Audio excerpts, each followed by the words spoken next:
Olá, gente, estão todos me ouvindo bem? Desculpa o grande atraso que a gente teve de 18 minutos. O Marcelo teve uma emergência, ele está chegando já já, então a gente deu uma esperada e acabamos por decidir começar mesmo. E quando ele chegar, ele será muito bem-vindo nesse nosso papo. E é isso. Bom, eu sou a Carolina Splendori, sou do Instituto Emília e queria dar boa tarde a todas, todos, todes, e agradecer muito a presença de todos que estão assistindo a gente, enfim, Natália, que está aqui, Michele, em nome do Laboratório Emília, da Revista Emília, do Coletivo Encrespades, eu agradeço mesmo e abro aqui esse dia, que é o terceiro encontro Emília Convida Encrespades. O primeiro teve a presença das grandes Bel Santos, Sara Bertrand, o segundo teve Rosane Borges, Túlio Custódio, e hoje a gente tem a honra de ter a Natália Neres, que é pesquisadora e doutoranda em Direitos Humanos na Faculdade de Direito da USP, e o Marcelo Rocha, que está chegando, que é fotógrafo, ativista em educação, negritude e mudanças climáticas, graduando em ciências sociais e muito mais coisa, os dois. E Michele também. Na conversa de hoje, a Michele faz a mediação. Michele é integrante do Coletivo Encrespades, é pedagoga e já vai começar a falar agora. Michele, vamos começar esse papo que é maravilhoso. Olá, boa tarde para todos. Eu sou integrante do Coletivo Encrespados. A gente está desde 2025 nessa trajetória. Fazemos algumas ações em instituições como a rede pública. Falamos sobre questões raciais e questões de gênero também. E vamos iniciar com o nosso tema Internet e Sociedade. E eu gostaria já de ir perguntando para a Natália e também agradecendo a presença de todos vocês. Em tempos de internet, tem cada vez mudado o comportamento e sociedade. É possível definir fronteiras entre online e offline? Bom, boa tarde a todos e todas. É um prazer enorme estar aqui. Estava esperando bastante por essa oportunidade. Eu acompanho o trabalho do Encrespades com muito carinho e fico extremamente honrada e extremamente feliz de trocar essa ideia, de conversar um pouco sobre isso.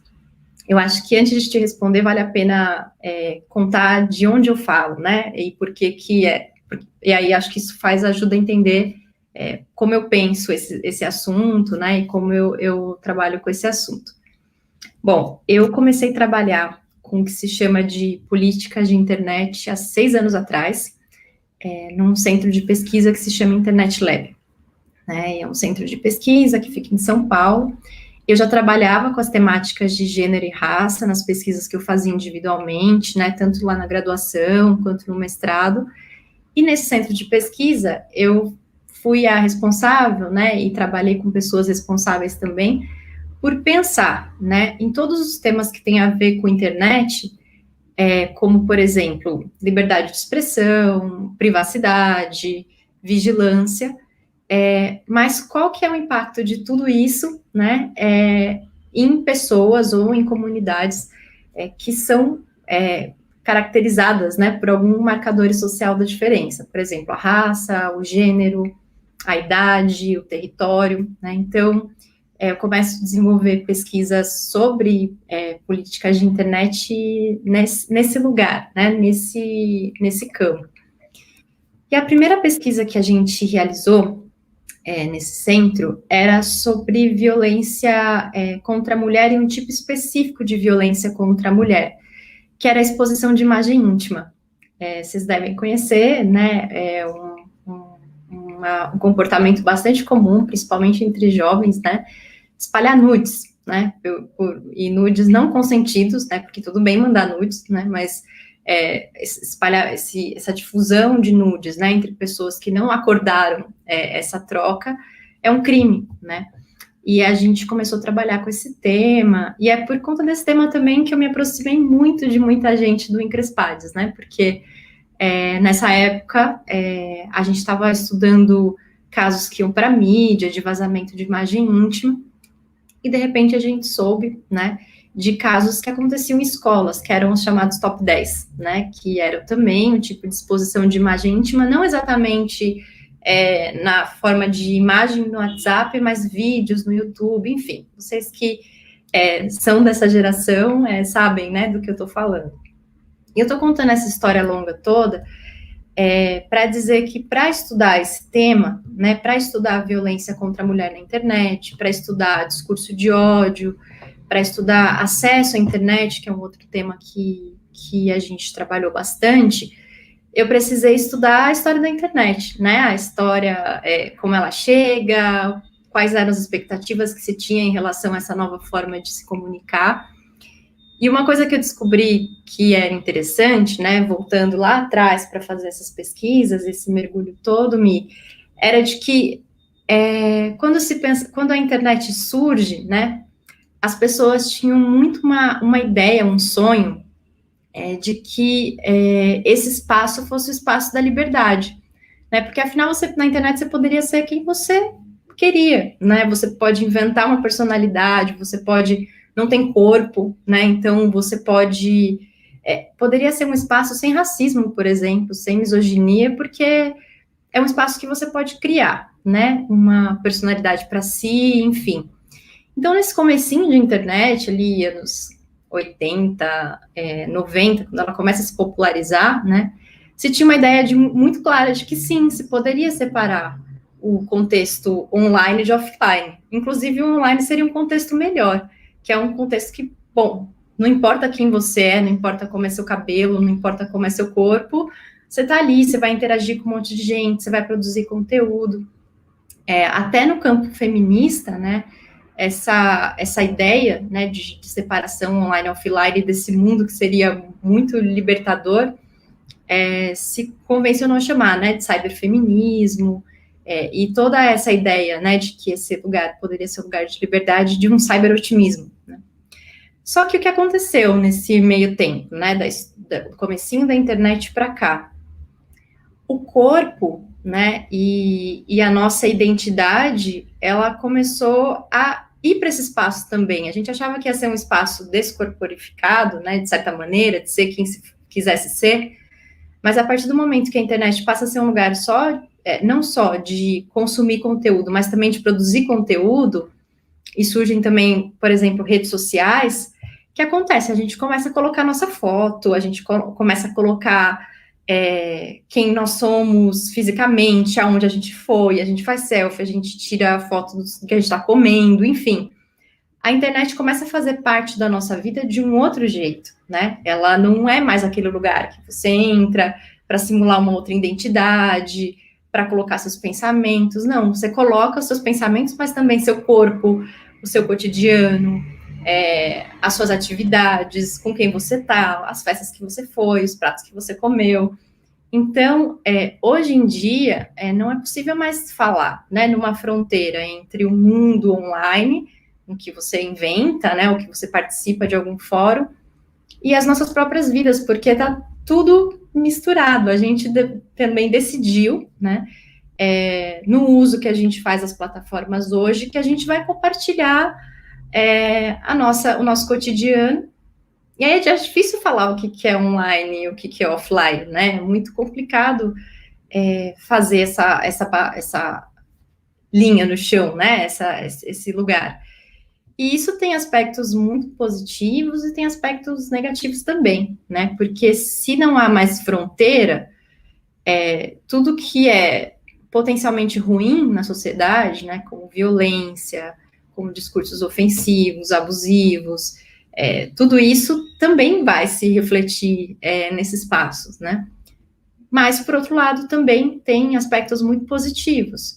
Por exemplo, alguns corpos, né, e algumas pessoas não tinham oportunidade de voz numa mídia tradicional. E hoje, né, muitos dos ativismos, né, dos ativismos feministas, antirracistas, de causas LGBTs, encontram espaço, né, nesse mesmo lugar, para vocalizar, para falar das suas preocupações, para falar de transição capilar, para falar de hormonização.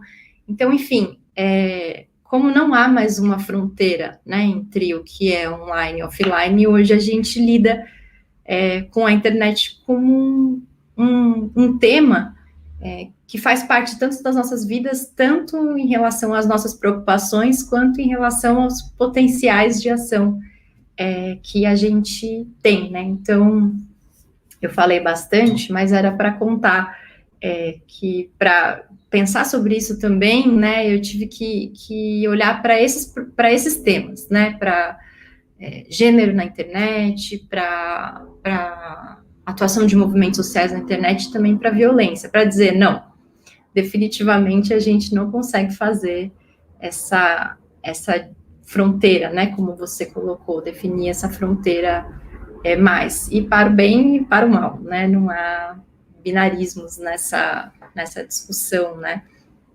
Acho que eu te responderia assim, sua primeira pergunta.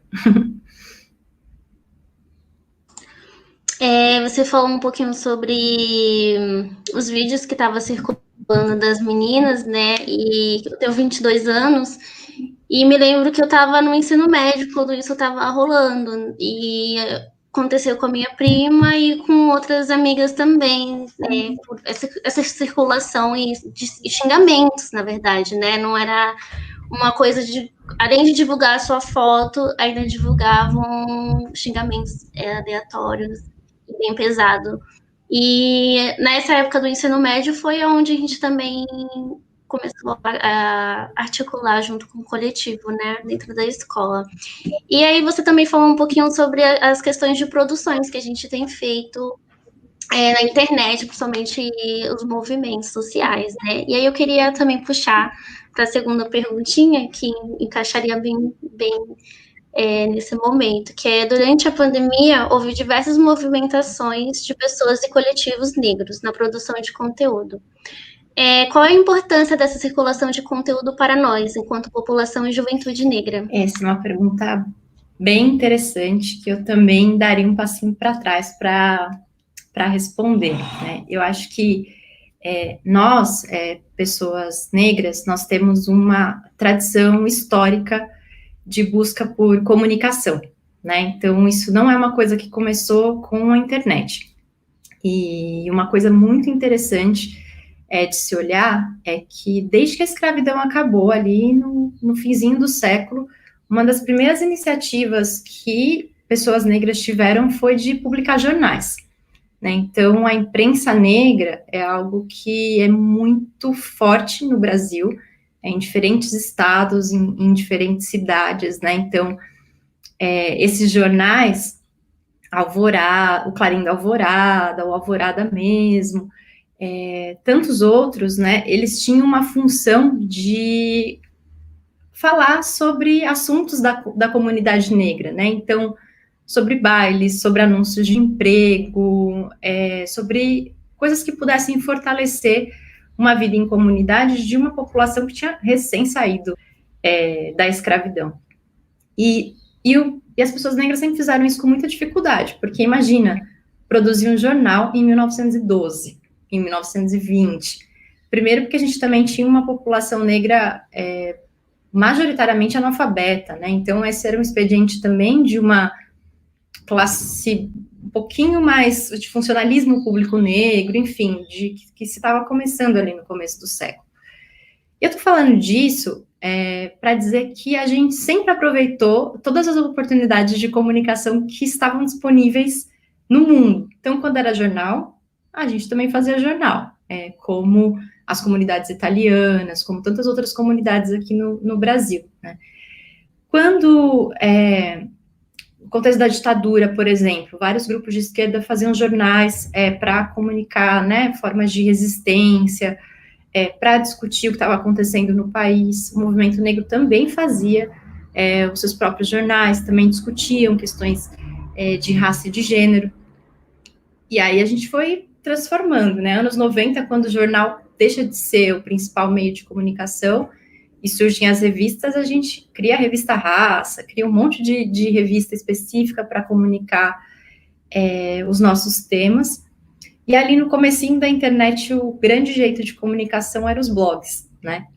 E nós também fizemos blogs, né? Então, fizemos algumas iniciativas nesse sentido, uma iniciativa pioneira no Brasil e que todos nós devemos conhecer e ler, o Blogueiras Negras, né? Blogueiras Negras é uma iniciativa de pouquíssimas mulheres, mas que juntas resolveram que qualquer mulher negra do país, se tivesse a fim de escrever um texto, poderia publicar nesse espaço, né?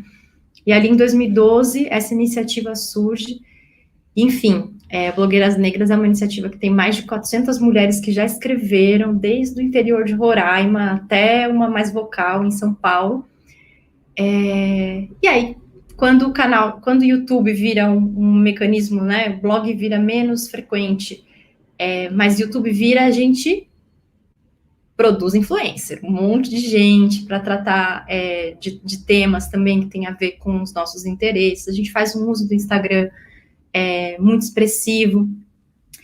Tudo isso para dizer que é muito interessante, né, como a gente tem essa necessidade de comunicação e de articulação pela comunicação, e isso é muito importante para a gente, né? E aí, quando a gente pensa na internet, e no advento da internet, principalmente no finzinho dos anos 90 e começo dos anos 2000, a gente tem um impacto muito grande dessa produção. E eu posso falar de experiência pessoal, minha, assim, também contando minha idade, eu sou de uma outra geração, você é um pouquinho mais velha.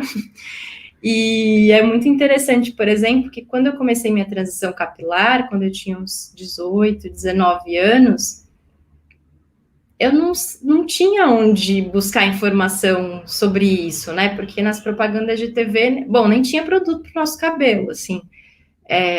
O que a gente tinha de alternativa era alisar mesmo, né? E produtos para ativar cacho, essas coisas assim, nem muito reduzido. E quando eu comecei minha transição capilar, eu não tinha informação nenhuma sobre, sei lá, que eu poderia trançar e que isso ficaria mais bonito, que esse tempo pode ser muito importante para mim. Minha transição capilar foi um momento super sofrido, que eu me achava feia, assim, e estava esperando um milagre acontecer, né, e saber como era meu cabelo, enfim. E com a internet, né, quando a internet começa a se popularizar, por exemplo, a gente tem vários blogs, vários canais de mulheres negras falando sobre cuidado do cabelo, falando sobre trans, isso gera uma transformação muito grande de autoestima, né? Não é pouca coisa, não é algo que é desprezível. Então, a gente poder ouvir e falar sobre as nossas questões, sobre os nossos temas, por pessoas que estão passando pelo mesmo processo, né? É um momento interessante de aumento da representatividade, de fortalecimento de autoestima, de criação de coletivos, né, como você estava contando a história de vocês, e aí potencializar isso, conseguir trazer gente de outros territórios, gente de outros espaços. Então, é muito importante. Essa pergunta, qual a importância dessa circulação? É extremamente importante. Para a gente, transcende a ideia de que estamos nos comunicando e se comunicar é bom. Para a gente tem uma perspectiva de fortalecimento de autoestima, de construção de sociabilidade, de construção de movimentos sociais, interbairros, intercidades, interestados, né? Então, faz com que a gente se encontre, né, de verdade, assim. No período de pandemia, isso se torna ainda mais relevante, né, porque é um período em que quem pode, né, cumprir o isolamento social também tem a oportunidade de estar ainda em contato, né, com determinados temas e determinadas questões, sem deixar as preocupações que a gente tem no dia a dia ficarem isoladas, né. Mas eu acho que ainda sobre isso, né, acho que uma coisa muito interessante da gente pensar é que o modo como as plataformas são desenhadas, né, e o modo como o capitalismo funciona também, faz com que muitas vezes a gente eleja, né, determinadas pessoas como referências importantes, também pela nossa carência de referências, né? E aí um influencer se destaca muito, e aí essa pessoa vira a nosso grande ídolo, né? E perfeita, sem defeitos, diva, né? A gente também vai para esse lugar de individualização de coisas que são bastante coletivas, né? Como a luta, como a identidade. Então, acho que um ponto de atenção para a gente em relação à circulação de produção de juventude negra é de que a gente precisa se fortalecer enquanto comunidades, né? A gente precisa se fortalecer enquanto grupos, né? Quando a gente elege uma pessoa para nos representar, quando ela errar, por exemplo, a gente vai ficar muito chateado, né? Então, que é legal também a gente fortalecer sempre iniciativas que são coletivas, né, que existe uma pessoa a representar, a fazer, mas há muitas outras pensando junto, construindo juntos, né. É por isso que eu gosto tanto do Encrespados, assim, nessa perspectiva também de olhar para uma construção sobre juventude negra e sobre esses temas que não personaliza, né, que não trata os temas como algo que é de uma pessoa, ou que uma pessoa tem autoridade para falar, né? Todos nós temos a possibilidade de construir narrativas interessantes, aprender uns com os outros também, né? Então, acho que esse momento também é de muita importância para a gente, né? Nesse sentido de construção de narrativas coletivas sobre nós mesmas e entendendo também que a gente só vem de um legado, né, que várias pessoas já fizeram isso antes, com os recursos que tinham, e que uma coisa legal também é recuperar esse legado, né, entender que jornal era esse que tinha na década de 70 para discutir questão racial, que é essa história de imprensa negra nos anos 10, né, acho que isso também é um jeito muito importante da gente se fortalecer, né, se fortalecer enquanto grupo, enquanto juventude negra, onde a gente estiver, né, nos espaços que a gente estiver. Muito bem. Mi, acho que chegou aqui uma pergunta do Bruninho. Queria aproveitar e dizer que quem tiver perguntas já pode fazer, que a gente está aqui nesse bate-papo com a Natália, e aí a Michele pode ler. Eu vou sair agora da tela principal, e aí eu mando para a Natália, para a Michele, e ela lê. Pode sim. Essa do Bruninho eu posso ler, Mi?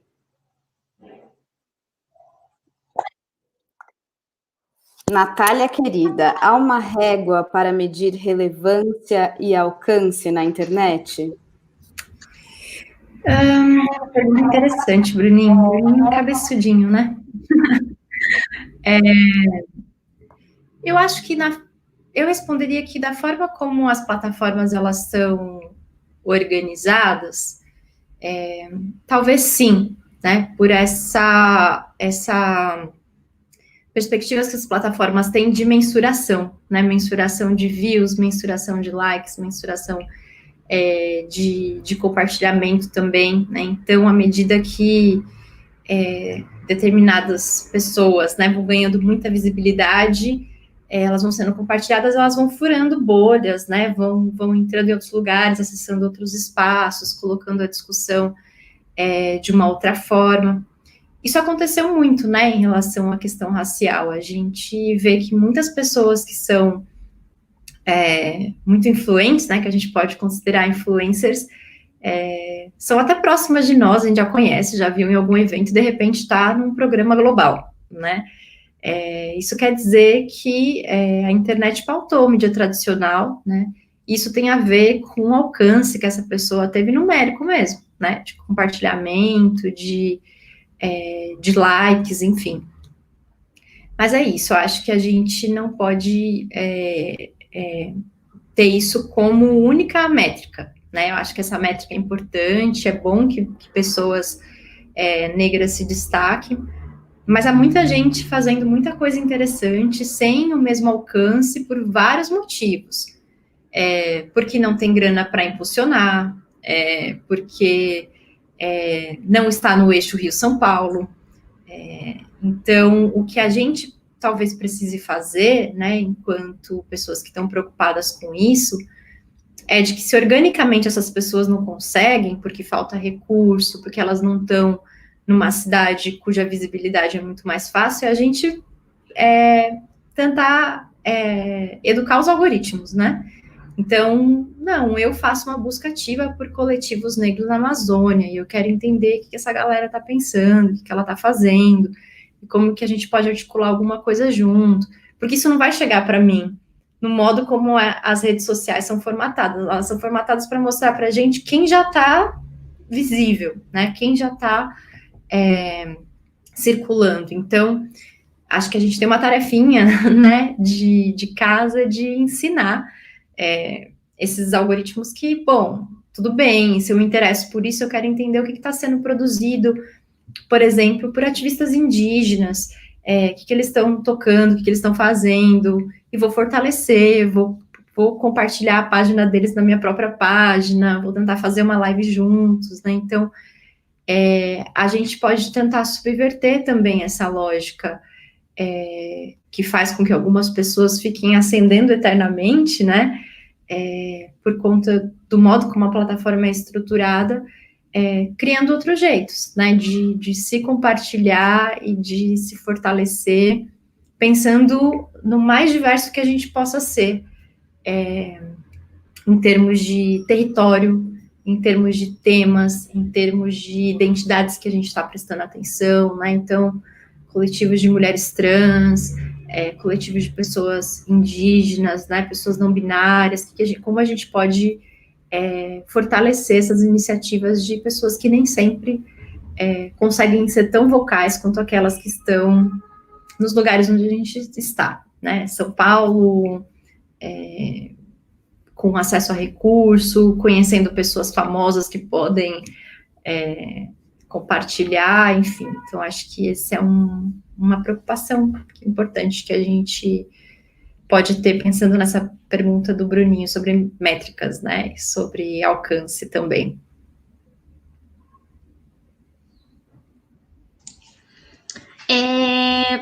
Eu sigo a página de pretas, né, acadêmica e preta, que eu sei que você estava. Na verdade, eu conheci o seu trabalho a partir de lá, e foi bem na época que eu entrei na faculdade, eu passei como bolsista, e foi o que me fortaleceu durante a graduação, de seguir e ver outras mulheres pretas também fazendo acontecer as suas coisas, né, e foi o que me deu um impulso.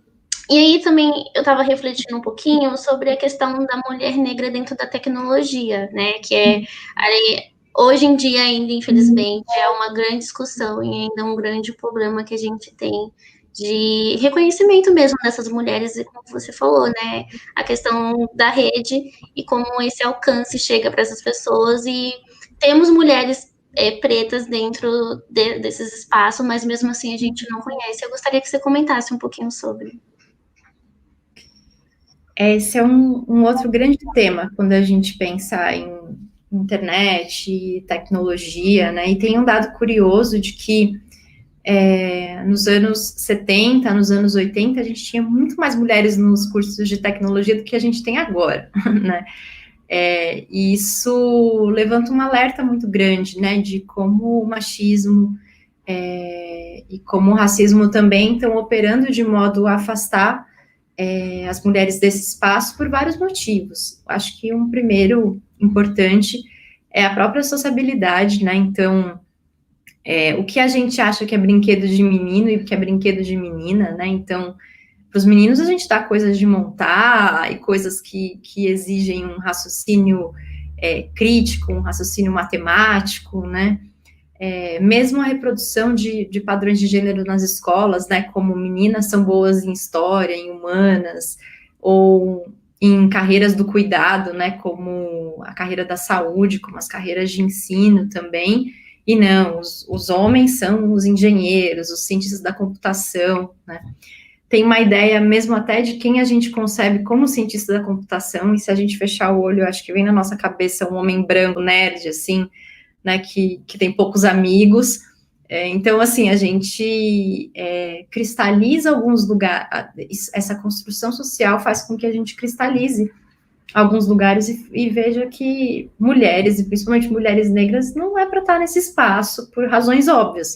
Não são boas em exatas, não tem esse raciocínio, e tem que criar outra profissão mesmo, né? Isso é muito difícil de lidar, porque é lidar com uma cultura machista, né?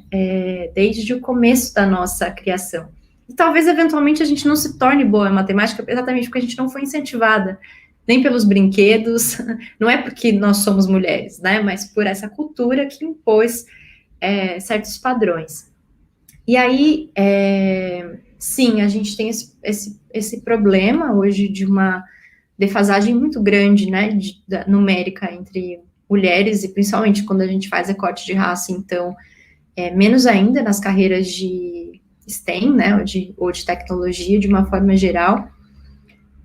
Mas há muitos movimentos também que estão pensando nisso, né, e muitas iniciativas interessantes que estão pensando em reverter esse quadro, né, e eu acho que eu citaria, primeiramente, uma iniciativa que chama Minas Programa.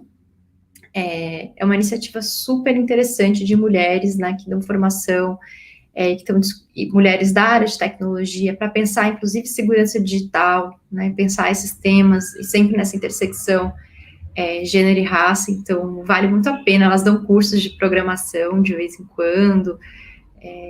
É um bom jeito da gente se apropriar das tecnologias, não só no sentido de produção de conteúdo, mas também de construção, né, dessas plataformas, construção desse ambiente, construção mesmo, né, no sentido mais literal da palavra, até porque a gente possa lidar com menos machismo, com menos sexismo, até no modo como determinadas plataformas que a gente consome reproduzem, né, exatamente por serem projetadas por pessoas que não têm as mesmas vivências que a gente.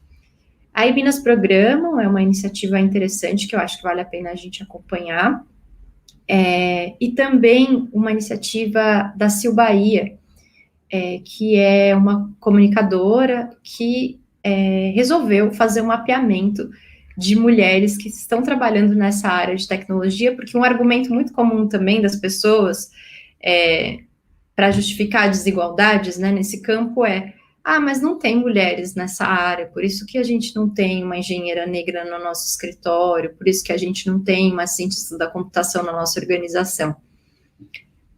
Mais ou menos, né, porque muitas mulheres fizeram esse esforço de se escolarizar nessas áreas, mesmo sendo tão difíceis, e elas existem, né, não dá para dizer que não há mulheres negras na tecnologia, né? E a Sil, então, ela construiu uma plataforma que se chama Preta Lab, e que lá ela reúne, ela fez uma pesquisa, né, de Google Form, e várias mulheres do país inteiro preencheram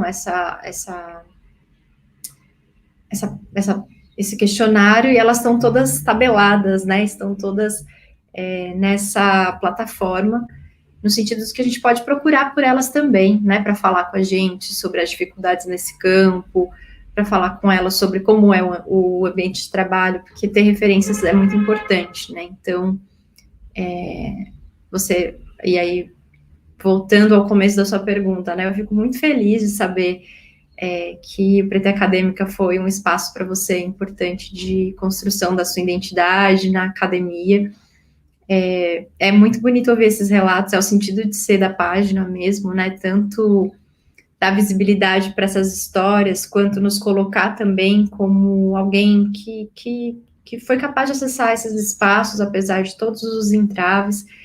Então, eu fico muito feliz e acho que essa iniciativa, tanto Preta Acadêmica, quanto Preta Lab, quanto Minas Programa, mostram que quando a gente tem o mínimo de oportunidade a gente sempre multiplica, né? A gente sempre faz chegar em outros lugares e tornar algo que seja importante também do ponto de vista da representatividade. Então, fico muito feliz, porque eu também me vejo em você, né? E me vejo em todas as pessoas que seguem a página, assim. Então, é muito legal ouvir isso.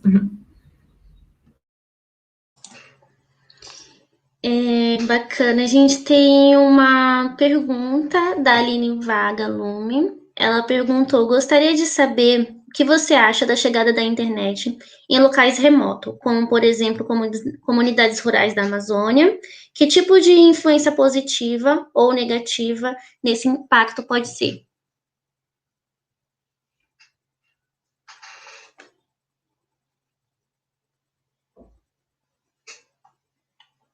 Eu acho que o fone está desligado, Nata. Esqueci de ligar. Eu acho que quando a gente fez quando você me fez a primeira pergunta, né, o que eu tentei dizer é que não há um em si, né, uma internet boa ou ruim em si, né, que tem a ver com os usos que a gente faz, e os riscos que estão presentes nela são os riscos que estão na sociedade como um todo, né, o risco que a gente sofre de violência, a gente não sofre só porque está numa rede social, nossos corpos são corpos muito vulneráveis à violência, enfim. Mas essa é uma boa pergunta para a gente pensar e dar alguns passos atrás também, quando a gente fala de internet, né, porque a gente, falando aqui de São Paulo, né, e mesmo de bairros periféricos, a gente consegue dar um jeitinho e ter acesso, né, por mais precário que seja, mas essa não é a realidade brasileira, né, definitivamente a gente tem um problema de acesso, uma desigualdade de acesso à internet que é muito grande. Então, eu acho que uma pesquisa, né, que ajuda a gente a entender isso é a TIC Domicílios, né, que é um levantamento que é feito anualmente sobre acesso de internet no Brasil. E assim, em 2020, né, 1 em cada 4 brasileiros estava totalmente desconectado, né, então isso é muita gente, né, são 46 milhões de brasileiros que não sabem do que a gente está falando aqui, que não tem ideia de o que é Preta Acadêmica, Preta Lab, o que é Encrespados, o que é Instagram, porque essa discussão nem chegou, né, então acho que esse é um ponto muito importante. Aí, quando a gente fala desse dado em abstrato, a gente fala, 46 milhões de brasileiros que não acessam a internet, 25%, sei lá, é bastante gente. Mas esse bastante gente somos nós, somos exatamente pessoas com o nosso perfil, pelo menos de aparência, né? Então, são pessoas majoritariamente negras, majoritariamente mais pobres, né? Pessoas mais velhas, pessoas como nossas mães, nossas avós, nossas tias, e pessoas que estão num contexto rural, né? Que é a nossa história passada recente, né? Assim, então, a gente está falando de pessoas de classes D e E, né? E menos da metade dessas pessoas estão conectadas, estão online, nem no acesso precário que a gente tem de celular com pacote de dados que às vezes acaba, né? Então, uma discussão importante da gente fazer é sobre democratização do acesso à internet, né? E aí a importância da gente discutir esse tema de uma forma estrutural mesmo, né? Então, pensar nessas políticas públicas, a pandemia só exacerbou isso, né? Quando se tem uma brilhante ideia de fazer um ensino infantil por EAD, a gente se pergunta quem é essa criança, né? Que tem disponível um computador em casa para fazer atividades, ou um celular em casa para fazer atividades, sendo que a gente sabe que a realidade de famílias periféricas é 2 celulares na casa dos adultos que as crianças brincam quando está fazendo jantar, né? Então, um contexto de vulnerabilidade tão grande como a gente está agora, né, que é o da pandemia, eles nos alertam para esse dado de que a gente começou a conversa falando de várias coisas interessantes que estão acontecendo e o quanto isso é fortalecedor para a gente, mas que há 46 milhões de brasileiros que nem tem ideia do que a gente está falando aqui, né? E essa discussão não faz o menor sentido.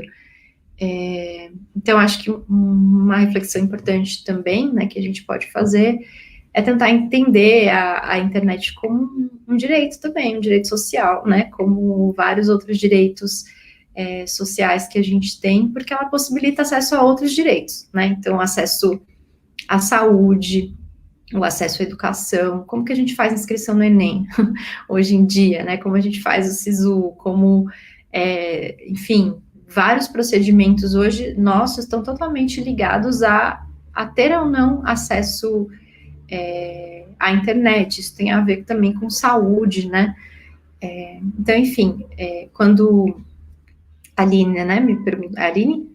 O nome da pessoa que me perguntou? É, Aline. Quando a Aline pergunta, né, sobre isso, a gente nem precisa ir tão longe, Aline, a gente nem precisa ir para comunidades indígenas para pensar em pessoas sem acesso, né, a comunidades indígenas mais isoladas, no norte do país, assim, a gente enfrenta essa realidade muito de perto, porque esse número é muito grande, então ela está próxima de nós de alguma maneira, e sim, acho que há algumas coisas que invariavelmente vão acontecer de ruins, como a violência online, que está presente, são grupos que são já passíveis de violência, então podem sofrer cyberataques, né, mas ao mesmo tempo a existência da internet pode possibilitar uma infinidade de direitos que essa população está alijada, né, por não fazer parte, né, dessa comunidade, enfim. Não sei se te respondo a contento.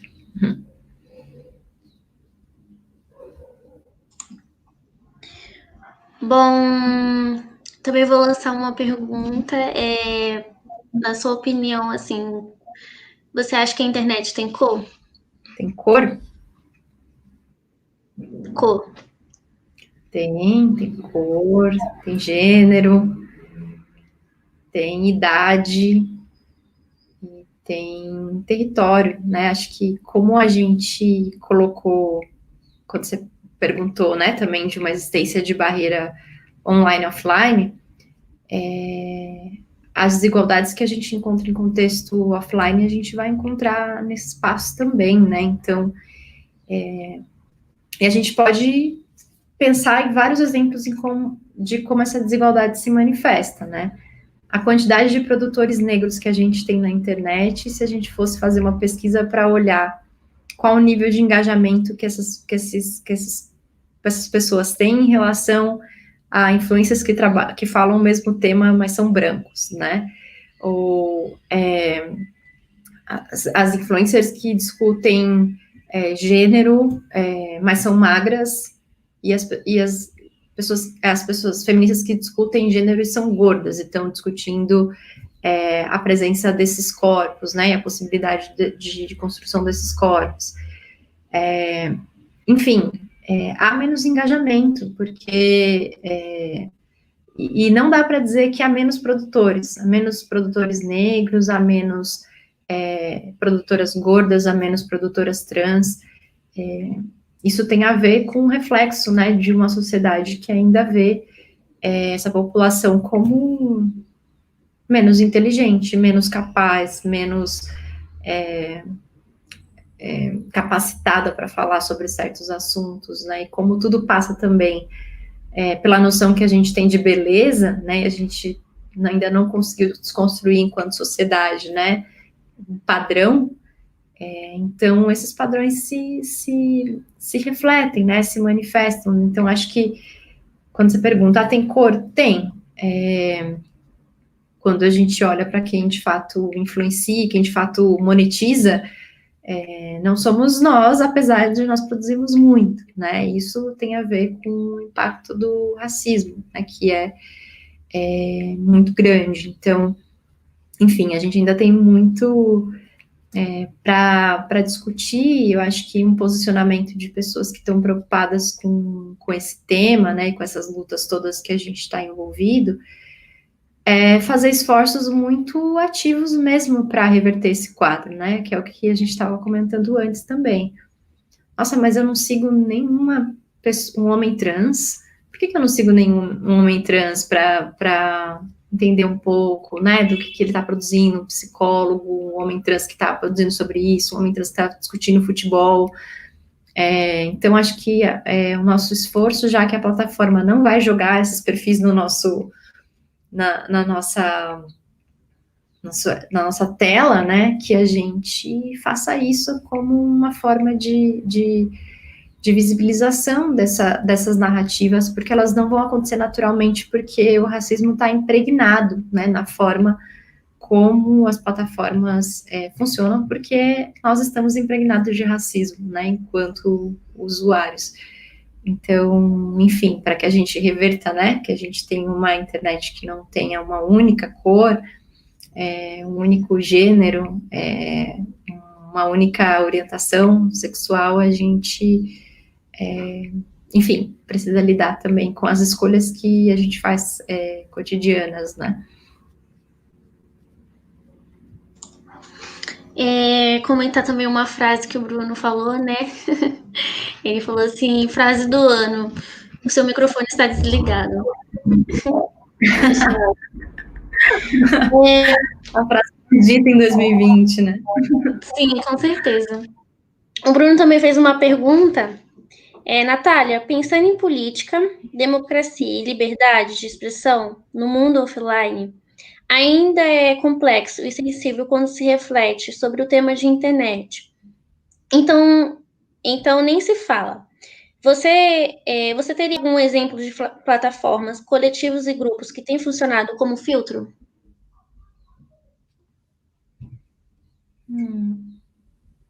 Eu não sei se eu entendi bem o funcionar como filtro. Tipo, ele contar melhor.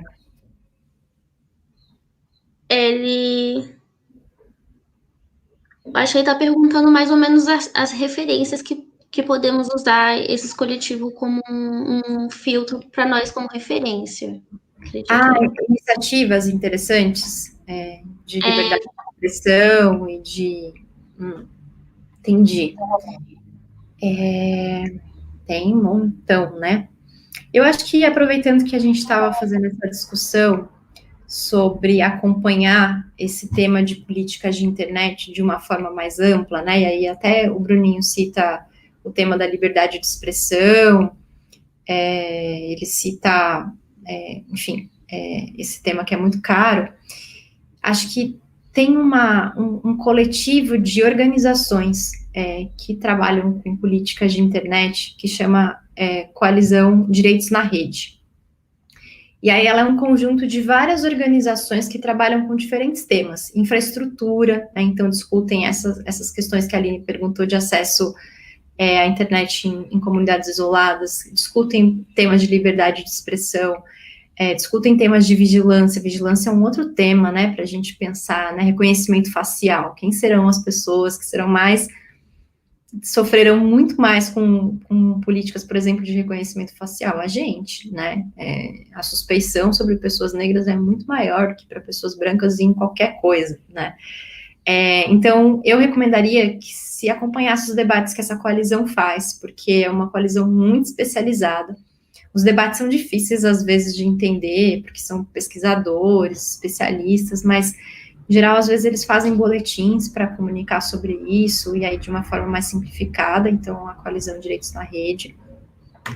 Eles têm página no Instagram, tem página no Twitter também, acho que e no Facebook, acho que também tem no Facebook.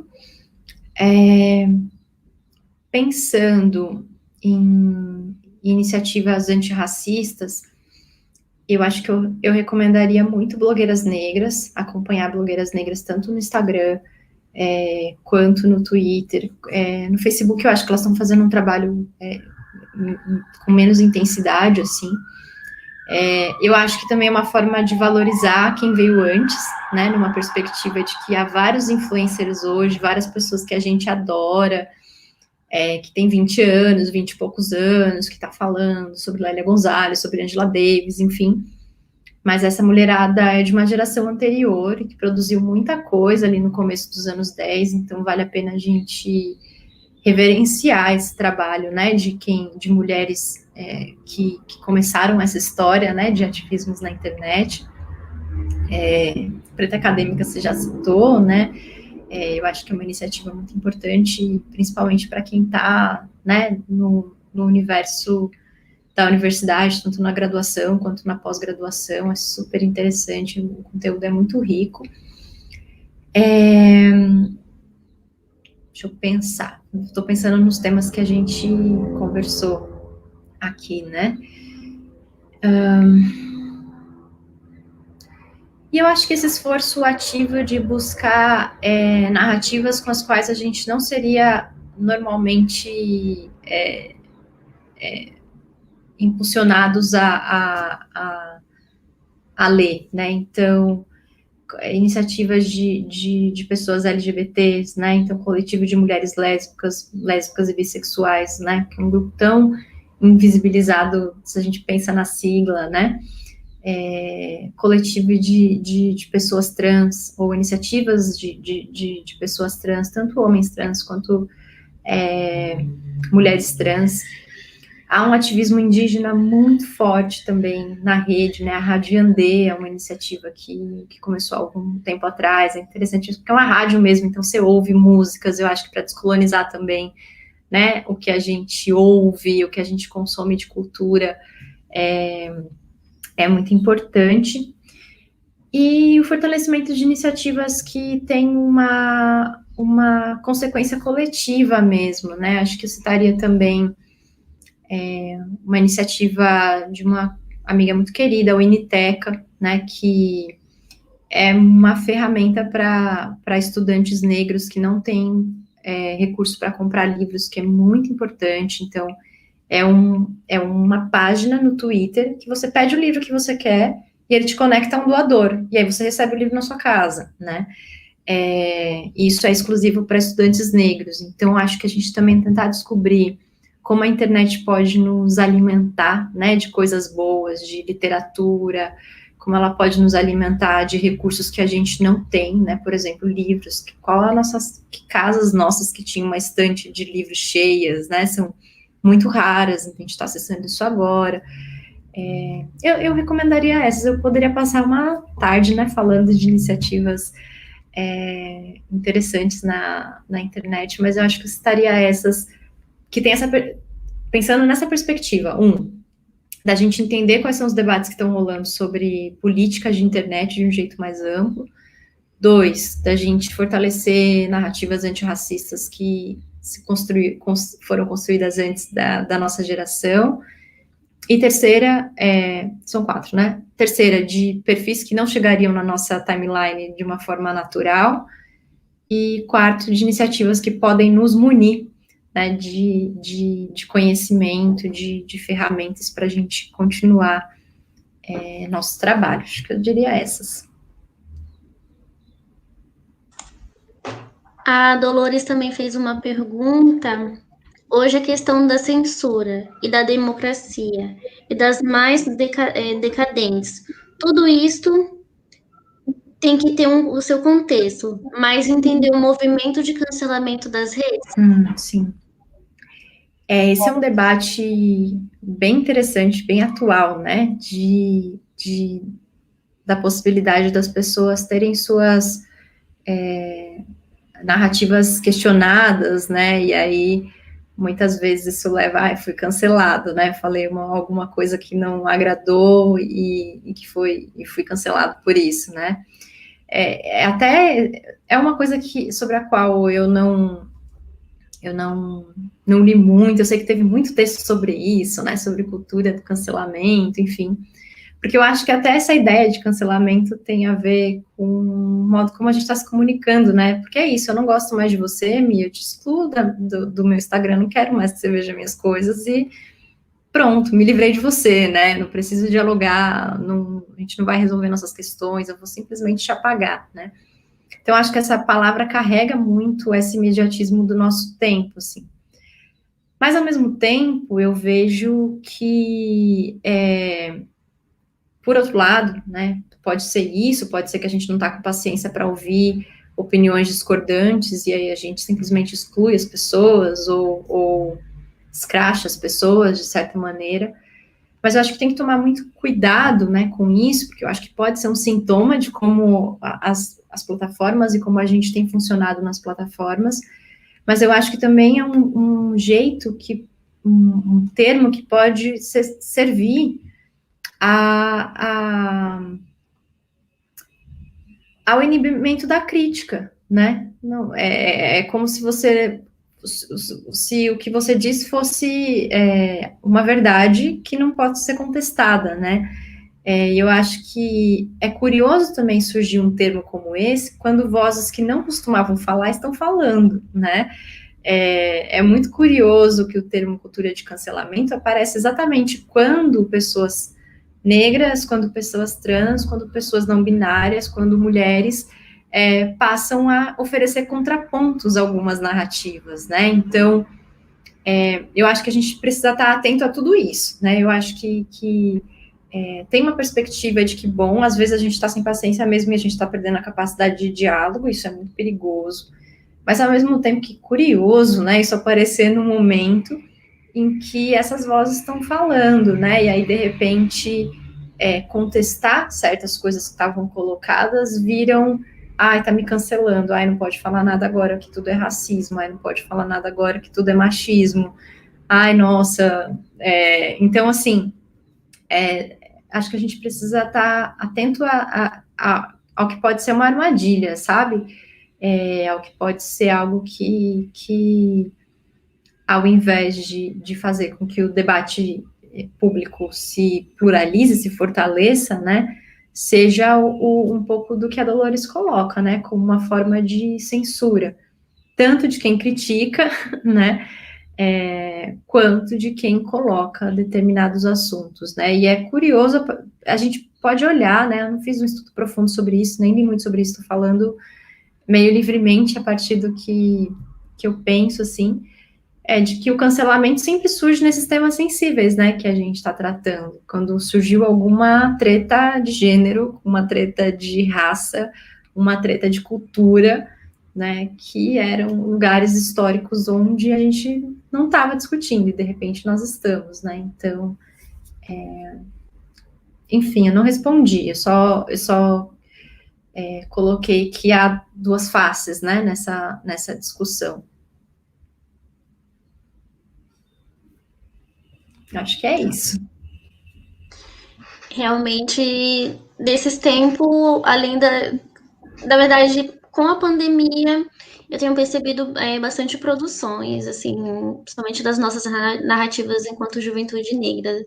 Tenho circulado bastante pessoas que estão produzindo seus próprios conteúdos, seja de música, seja de poema, seja de escrita. Eu também estou embargando nesse trenzinho, iniciando uma escrita, mas realmente a gente é de se pensar, porque essa cultura do cancelamento, quando essas narrativas estão tendo uma visibilidade, né? Eu vou fazer uma pergunta também. Em um mundo cada vez mais conectado, onde vemos o poder da internet e influência a política e o cotidiano, podemos afirmar que quem tem acesso tem influência? Eu acho que a gente tocou nesse ponto, né, Mi, quando a gente falava de desigualdades de acesso, né? Mas te respondendo de uma forma sem refletir tanto, né? Nem sempre acesso vai significar influência, né? A gente tem um problema também no Brasil, que não é só de acesso, mas de qualificação do uso que a gente faz de internet, né? Então, muita gente vai dizer assim, eu tenho internet, eu uso a internet. Aí você pergunta para ela, mas o que você usa? Ela vai falar, o WhatsApp, o Facebook, o Instagram. Mas a internet daria muitas outras possibilidades, daria a possibilidade de produção de música, de produção de textos, como é o que você tem feito, né? Tem um uso que é muito passivo, né? Você pega o seu celular e você olha o que está acontecendo, compartilha, E esse é o uso que a maioria das pessoas fazem, né? Principalmente quando a gente olha para a nossa comunidade, para as pessoas da nossa família, né? Isso gera vários problemas, né? As pessoas acreditam em tudo que elas veem. Não, mas eu recebi no WhatsApp, tipo, acabou, assim, o argumento, né? Então, é muito interessante que a gente pensar que tem um outro assunto, né, quando a gente fala de internet, que é educação, que é essa educação digital, né, que é essa possibilidade de ter um acesso que é qualificado de verdade, porque quando esse acesso ele não é qualificado, a gente aceita a influência de pessoas que eventualmente não deveriam nem tá falando, porque estão falando coisas que sem base científica, e a gente está vendo isso na pandemia, né? As pessoas acreditando em gente que gravou um vídeo e falou que é médico das clínicas, e assim, tudo bem, né? Se acreditar nisso. Então, acho que tem um assunto aí, né? Quando você fala disso, quem tem acesso tem influência. Eu acho que é a gente voltar também um passinho para trás e entender que tipo de acesso, como as pessoas estão acessando, que educação para digital elas estão tendo. E isso é muito definidor do que deixa do que nos pode influenciar positivamente, o que pode nos influenciar negativamente. Isso tem impactos para a democracia, né? É um outro assunto, a gente poderia fazer uma outra live sobre isso, né? Sobre desinformação, sobre fluxo de informação no contexto de pandemia, no contexto eleitoral, como que a gente vai lidar com isso, né? Com os nossos pais, com os nossos tios, com as eleições às vésperas, né? Então, e nós somos um grupo que tem uma capacidade de educar para isso, aqui se inverteu, né? Em geral, a gente aprende com os nossos pais ou com os nossos avós, mas nesse caso, a gente tem um papel muito importante também. Então, eu te diria que o acesso ele ainda precisa ser qualificado, a gente precisa entender melhor as formas com as quais a gente está acessando, porque quando também a gente não domina as ferramentas, a gente não é capaz muito de influenciar, né? Aí o nosso conteúdo fica ali, ninguém não vai viralizar, porque não tá bem colocado, de certa forma. Então, eu te diria que a gente ainda tem outra aba para abrir, que é essa discussão sobre educação midiática, ou educação para o digital. A gente está encaminhando já para o finalzinho. Chamei aqui a Carol. Gente, acho que vamos encerrar agora, porque Natália já tem outra live, já está maravilhoso. Putz, esses papos com Encrespades, realmente, que coisa mais maravilhosa. Eu fico sempre... Que bom. Bom, eu quero agradecer aqui em nome do Instituto Emília e do Laboratório Emília, sempre Encrespades, assim, todos vocês que são muito maravilhosos. Muito obrigada, Natália. E peço desculpas também para quem estava esperando o Marcelo, assim como nós, né? E ele realmente não conseguiu chegar, mas a gente aguarda ele para uma próxima, né? Quero lembrar que dia 24, agora, de setembro, a gente vai ter a última, por enquanto, né?